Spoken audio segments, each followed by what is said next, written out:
Hey guys, it's Ashley Kirkwood. I'm the founder of Speak Your Way to Cash and a company called Mobile General Counsel, a law firm that helps entrepreneurs to bulletproof their brands. But today I'm actually coming to you all in my personal capacity because I wanted to talk about something that I have not spoken about before. And I haven't done one of these lives where I basically just talk through some things that I've been dealing with and some strategies that I've utilized to implement them. And I think right now, because of what everyone's going through, mindset is so important. So I'm going to talk about 3 things that I've learned to control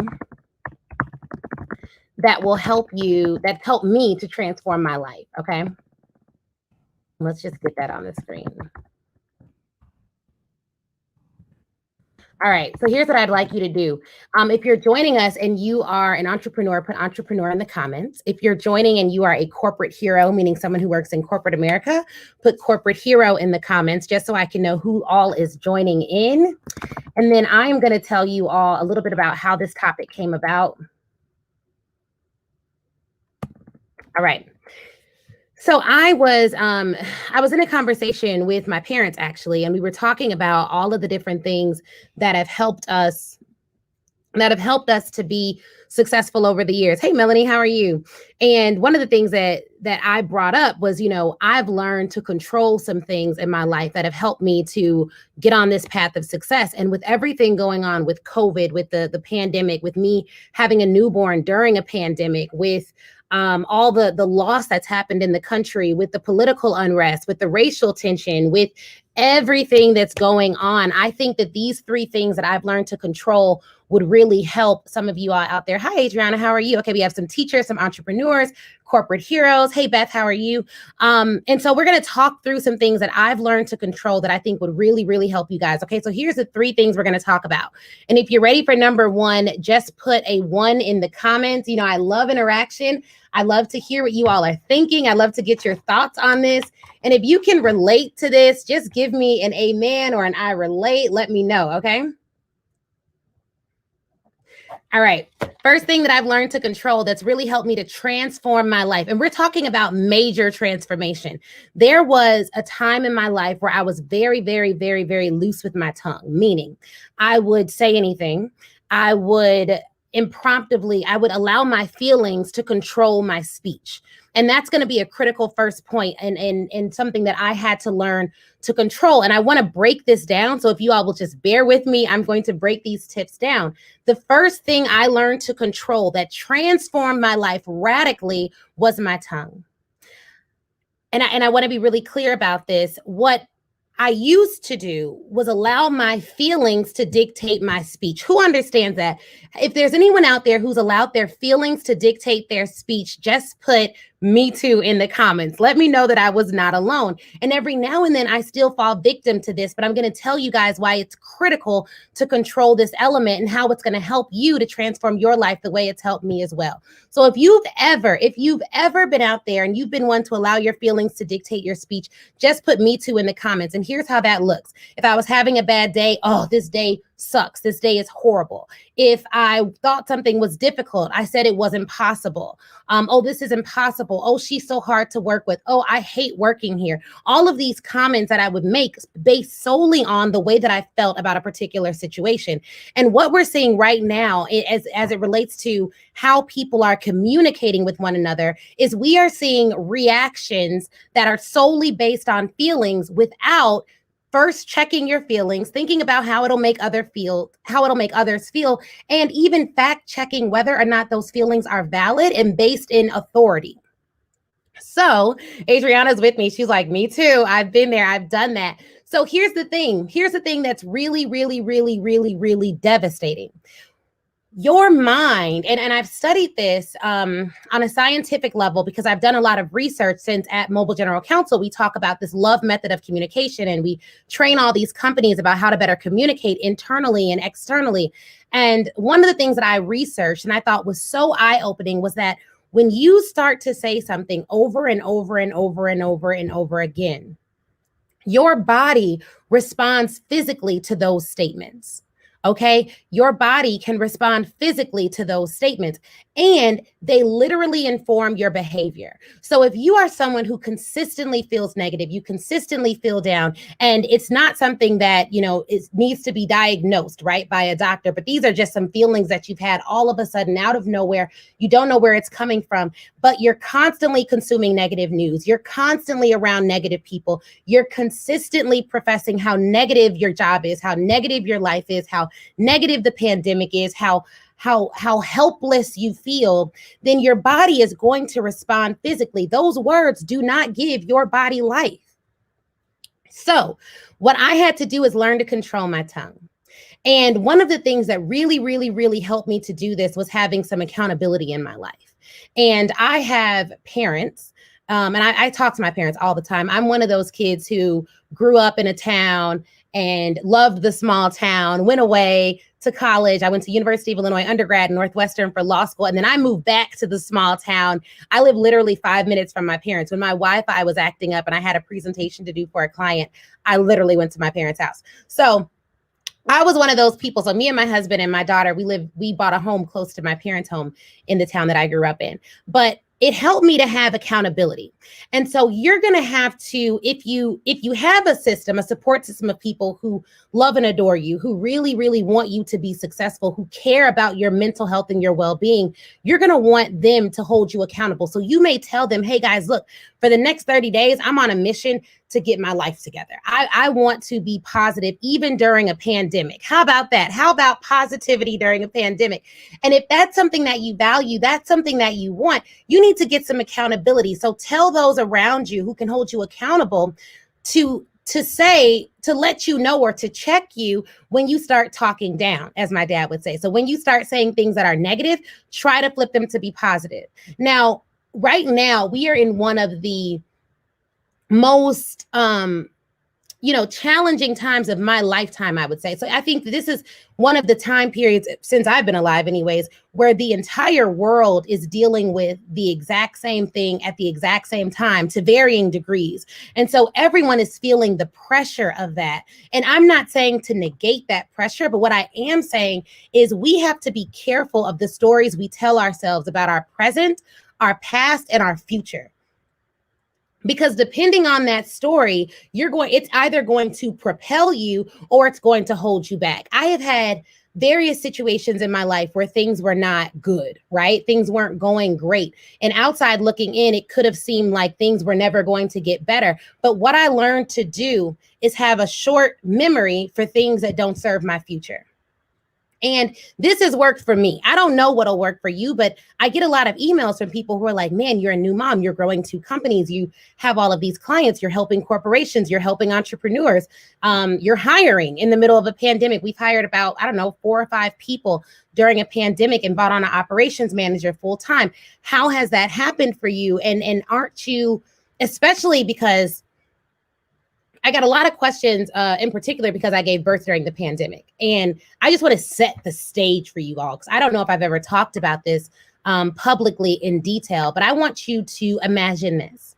You're close to 10 months pregnant. You're going into labor. It's the middle of a pandemic. Your mom can't be there for you. Your husband, you don't know whether your husband will be able to stay with you during labor, because in order for him to stay with you during labor, you both need to, or you need to test negative for the coronavirus. And sure, I was sheltering, I was quarantining, I was doing all of those things, but I go into the hospital in labor. Like, I am 6.5 centimeters dilated. You need to get to I think it's 10 to actually have the baby. So I'm 6.5.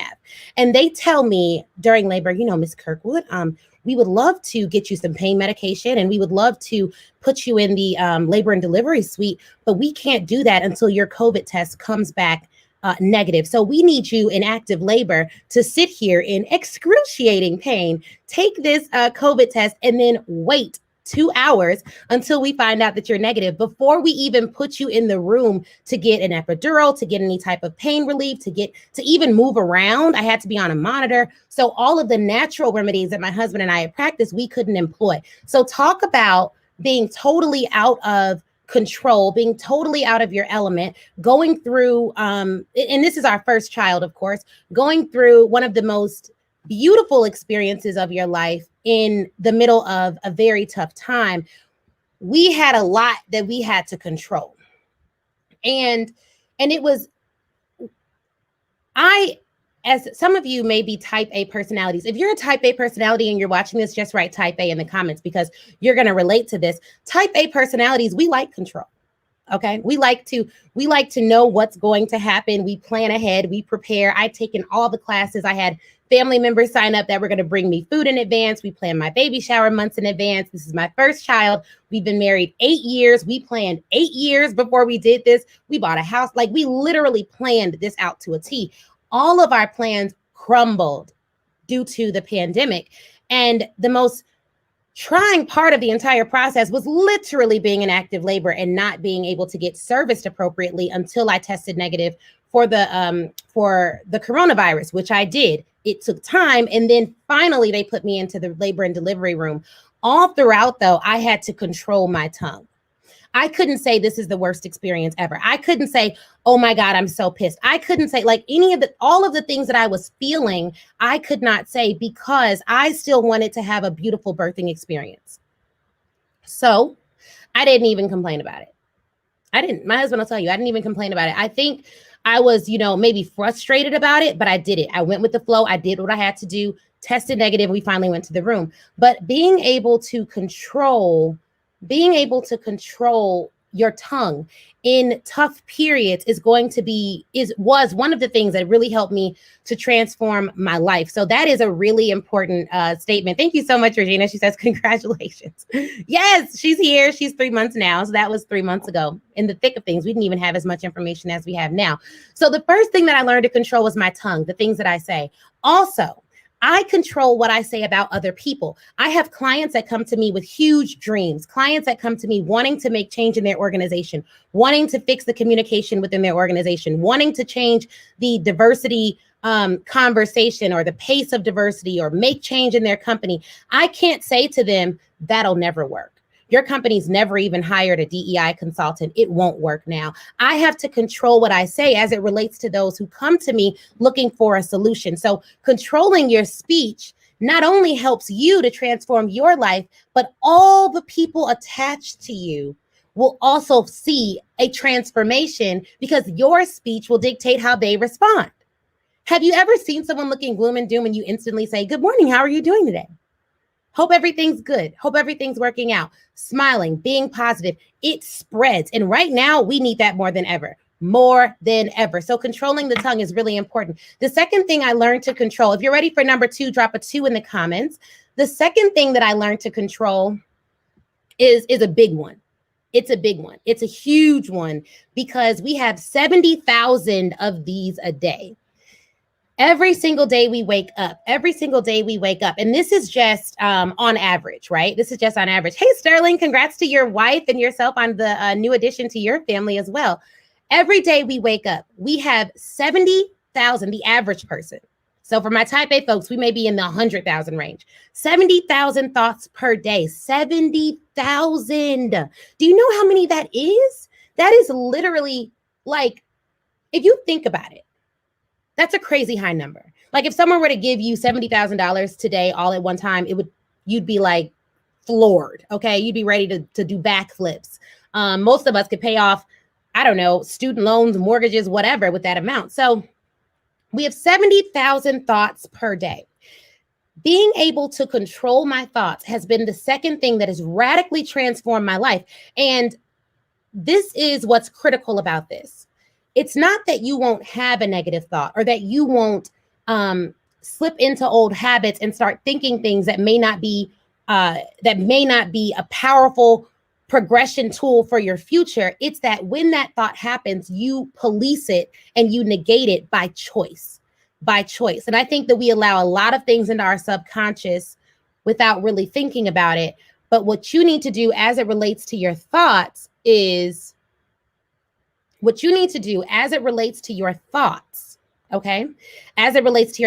police them.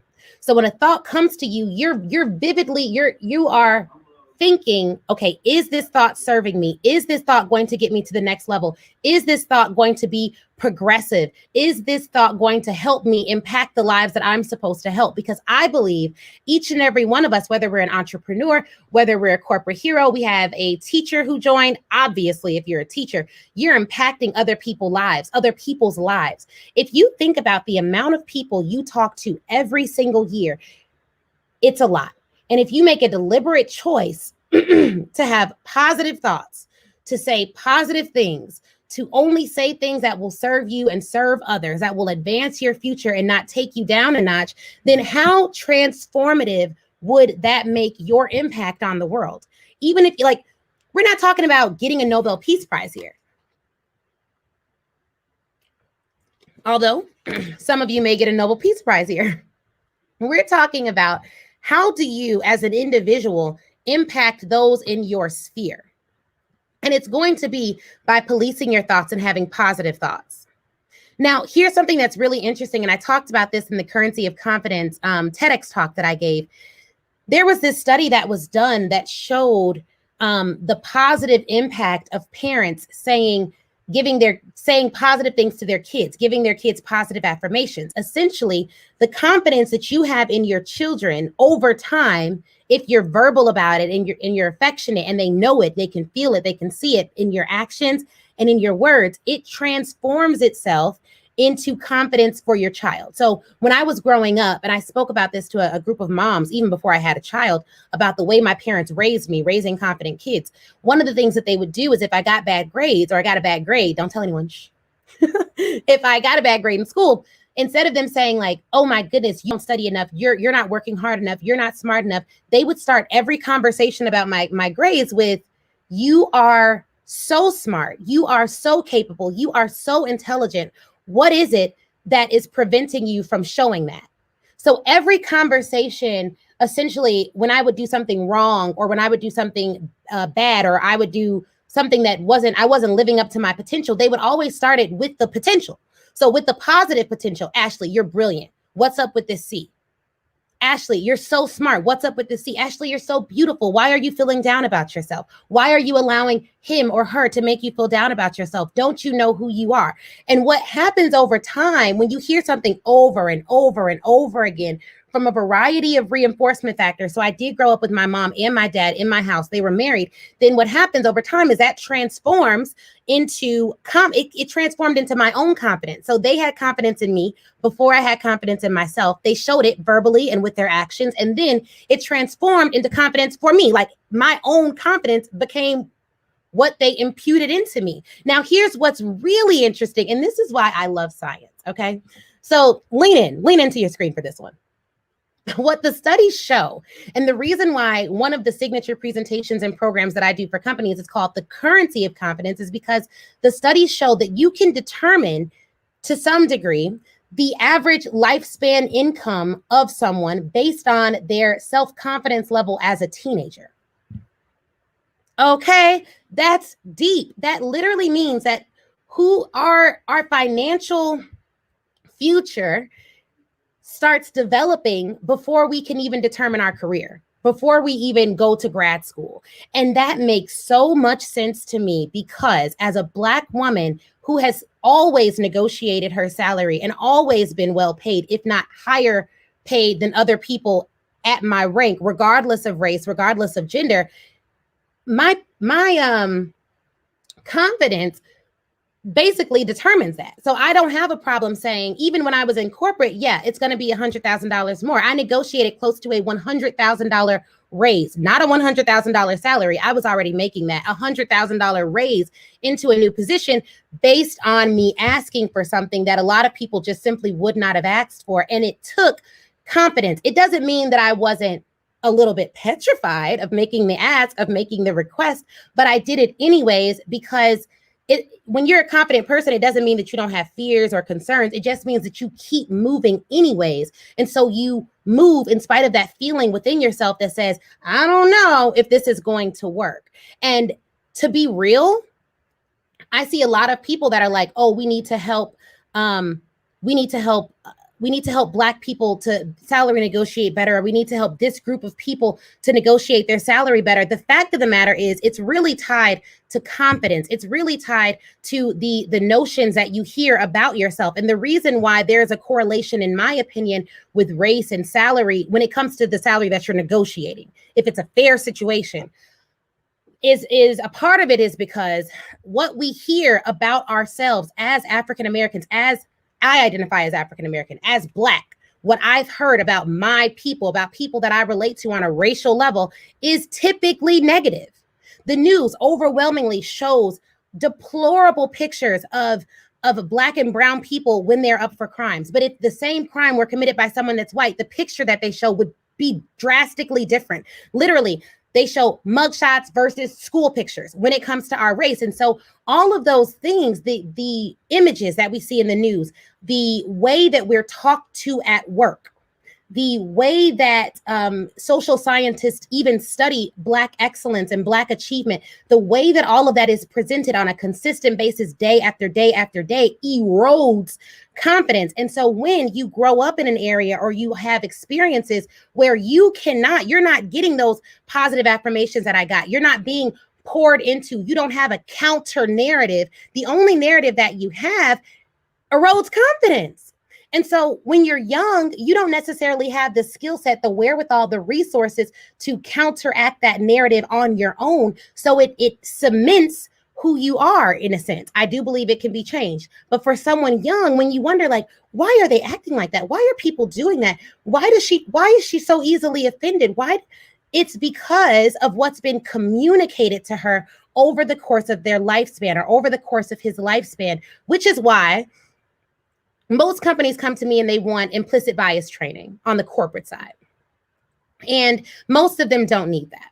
They just don't. They don't know, but they don't need that. If you're watching and you're corporate and you want to talk to me about what you need, let me know. But most companies don't need that. What they need is communications training, which is why I am a communications expert. I help you to have the tough conversations with empathy, utilizing the love method of communication, which I invented, came up with, and it's proprietary to our firm. We're the only firm in the world that can give you that training. But I want to be really, really, really clear about this. I can't tell that my boss is racist or prejudiced without him communicating something to me, either verbally or non-verbally. If you are having a racial upset in your company, it is not because people are just for no reason saying that their managers are racist, their managers are discriminatory. It is because those messages are being communicated. So sure, you may think you want me to come into your company and to talk to you about all these terms, like the terminology that's going around now, and whether or not Bob is using the right terms, and whether or not Susan is saying the right thing, and but at a basic level, if you were communicating the right message, that would not be a problem. What's showing up on the surface and what's making people feel bad is like the result. But the real problem is we don't know how to communicate with one another. It's why right now people are literally ready to fight and go off because they have different political views. Whereas I, both as an attorney and as a scholar of debate, I took debate in high school, and I would highly recommend any parent put their kid in debate because it promotes critical thinking. It also forces you to argue both sides of every topic. That is the first step to developing empathy. That's the first step.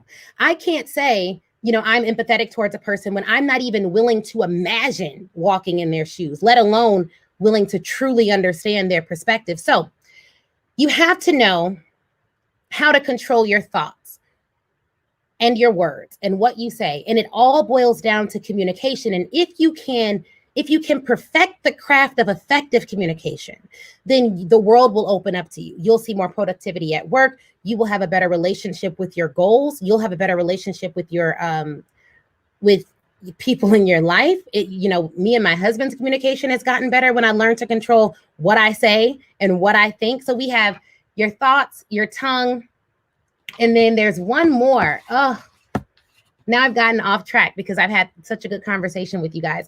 But look, here's the thing. Oh, it came to me. Thank God. Okay, I remembered this. So we talked about your thoughts. We talked about your tongue. And now we're going to talk about time. Woo, this is a big one. Who wouldn't love more time. If you have ever said or thought, man, I wish I had more hours in the day, then just put me too. Then just put me too in the comments. Or just put more time in the comments. Just put more time in the comments. Because here's the thing. I have learned to control my time. I have learned to control my time. Thoughts, tongue, time. Those are the 3 T's. If someone could drop those in the comments for those who are going to watch this on a replay, I would greatly appreciate it. The 3 things that I've learned to control that have transformed my life are my thoughts, my tongue, and my time. So time. I have gotten to a place now. Some of you are entrepreneurs. Some of you are in corporate America. All of us could use more time. But really, what I've learned is that I don't necessarily need more time. I need better time management. And so I have had to get really, really, really, really clear about controlling my time, how I interact with other people, how I stick to a schedule, what I do, prioritizing the things that are most important and doing those things first. And I'll say this as it relates to time. There's a book called The One Thing that my uncle, James Matz, who's a brilliant real estate mogul, recommended.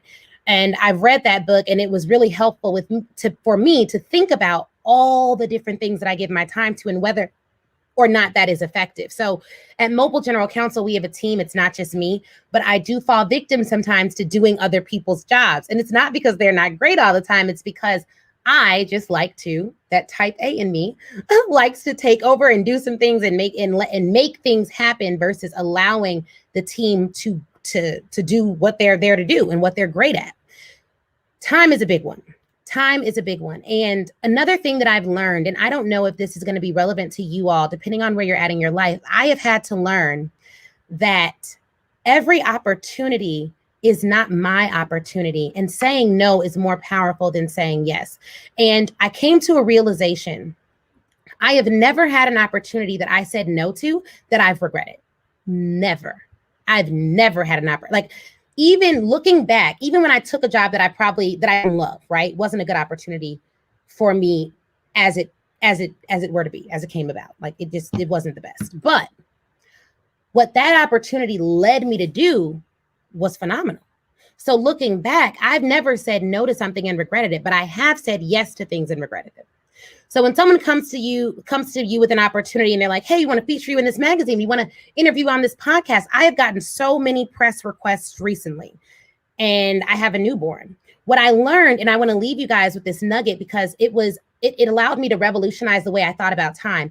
Every single thing that I say yes to, I'm saying no to something else. So if I say, yes, I'll come and speak to your event for free because it's a good cause, I'm saying no to cooking and having dinner with my family. If I say, yes, I will take you on as a client, even though I know it's not a good fit, then I'm saying no to having adequate work-life balance that I need, or I call it juggling. But if I say yes, I'm saying no to something else. And so before I take on any new opportunity, my personal value system has to come into effect. And so what I recommend for everyone watching is to figure out what are the 3 things that you're going to ask yourself before you say yes to your next opportunity. This has transformed the way I evaluate opportunities. So I ask myself, these are my 3 based on my personal value system. You'll have to come up with your own. I can't impute my values onto you, nor would I want to, nor would you want me to, but these are my 3. I'm sharing my heart with you guys on this. So my 3 are, does it glorify God? Does it help my family? Does it advance my career? Those are my 3. Does it glorify God? Does it help my family? Does it advance my career? And if it's no to all 3 of those, it's an easy no for me, an easy no. The tougher no is where it may satisfy 1 out of 3. Or 2 out of 3, but not all 3, right? Then I have to figure out, okay, and this is how I think about it. Okay, I've done my 3 tests. Now, it's only satisfied 1 out of 3. Well, what would I be saying no to on that day? Would I be saying no to an event for my daughter? Well, then it's an automatic no. Would I be saying no to date night with my husband? It's an automatic no. What would I be saying no to if I say yes to this? What will my yes cost me? Is the question. And I think that too often, a lot of us get so anxious for opportunities. We're so excited that someone has recognized us, and we are longing right now for connection and recognition more than ever because we are disconnected by COVID and social distancing and all the other things that we're doing to stay responsible. But you want to be very, very, very, very careful if an opportunity requires you to give a quick yes. If it's like, say yes now or else it's gone forever, like it's always a no for me. Like you're never going to get me on the hard sell. So for me, that's kind of the framework that I've utilized to get some order back to my time. I also don't accept, I use my team more. If you want me to do something, you have to go through the proper channels, right? Like we're going through the proper channels so that I can protect my time and my space, and I can be the best mom and wife and daughter and Christian that I can be. And those are in line with my personal values. So I would implore you to figure out what's your 3-step value system questionnaire that you're going to offer to people, that you're gonna say to yourself before you offer your time to other people. So hopefully this was helpful. If this is helpful, if you learned anything, if you thought this was good information, then just put "this is good," tag a friend, share it with someone. I'll leave this up. I'll leave it up for a while. I don't have any plans to take it down. So feel free to, tag someone that could benefit from this information. I am, again, Ashley Kirkwood. I own a law firm called Mobile General Counsel. I also own a speaking platform called Speak Your Way to Cash. I have a podcast called Speak Your Way to Cash. If you'd like to join my mailing list, just go to ashleykirkwood.com. Click on the Connect with Ashley button, and it'll give you an option right there as the first button to join that list. But hopefully this was helpful. Feel free to share it. And if you are a company watching or you work at a company and you would like me to come and do a communications training focusing on having tough conversations, which everyone is really dealing with now, then please let me know. We have a few slots left for companies that we can work with this quarter. I think we have 2 additional companies that we can work with this quarter before we are booked out for the quarter. All right. So thank you guys so much for joining. Again, it's Ashley Kirkwood with Mobile General Counsel and Speak Your Way to Cash. And I'm excited to continue to do these trainings and to speak with you all further. This was just an off the cuff training where I talk about some things that have helped me navigate these difficult times.